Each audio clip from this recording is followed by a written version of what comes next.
ಅಲ್ಲ, ನೀನು ಉದಾಹರಣೆ ಕೊಡ್ತಾ ಹೋದ್ರೆ ನನಗೊಂದು ಉದಾಹರಣೆ ನೆನಪಾಗ್ತದೆ. ಯಾವುದು? ಸಿಂಹಕ್ಕೂ ಕತ್ತೆಗೂ ವಾದ ಆಯ್ತಂತೆ. ಹೌದಮ್ಮ? ಹೌದು.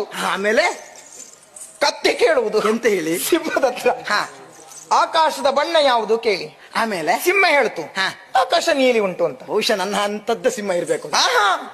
ಇಲ್ಲ, ಆಕಾಶದ ಬಣ್ಣ ನೀಲಿ ಅಲ್ಲ, ಕಪ್ಪುಂಟು ಅಂತ ಹೇಳ್ತು ಕತ್ತೆ. ಕತೆಯ ವಾದ ಆಯ್ತು. ಆಮೇಲೆ ವಾದ ಆಗಿ ನೇರವಾಗಿ ಅರಸನ ಬಳಿಗೆ ಬಂದು ಎರಡು ಬಂದ್ಕೊಂಡು ಅರಸನ ಬಳಿ ಹೇಳಿದು, ಹೀಗೀಗೆ ನಮ್ಮಲ್ಲಿ ವಾದ ಆಯ್ತು. ಸಿಂಹ ಈ ರೀತಿ ಪ್ರಶ್ನೆ ಕೇಳಿದ ಕತ್ತೆ, ಆಕಾಶದ ಬಣ್ಣ ಯಾವುದು ಅಂತ. ನಾನ್ ನೀಲಿ ಅಂತ ಹೇಳಿದ್ರೆ ಅವ ಕಪ್ಪು ಅಂತಾನೆ ಅಂತ.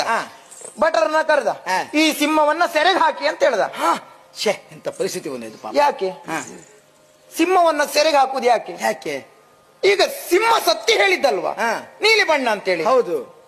ಯಾಕೆ ಸೆರೆಗೆ ಹಾಕಿದ? ಯಾಕೆ ನೀವೇ ಹೇಳ್ಬೇಕು. ಅದು ಯಾಕೆ ಕತೆ ಹೇಳಿದ್ ನೀವೇ. ಅದು ಕೇಳ್ತು ಸಿಂಹ, ನಾನೇನ್ ತಪ್ಪು ಮಾಡಿದ್ದೇನೆ ದೊರೆಗಳೇ, ನನ್ನನ್ನ ಸೆರೆಗೆ ಹಾಕುವುದಕ್ಕೆ ಹೇಳಿದ್ರಲ್ಲ ಅಂತ. ನೀನು ಕತ್ತೆ ಹತ್ರ ವಾದ ಮಾಡಿದ್ದೆ ತಪ್ಪು. ನನ್ನ ತಪ್ಪಿದೆ ಆಯ್ತಮ್ಮ. ಕತ್ತೆ ಹತ್ರ ವಾದ ಮಾಡಿದ್ದೆ ತಪ್ಪು.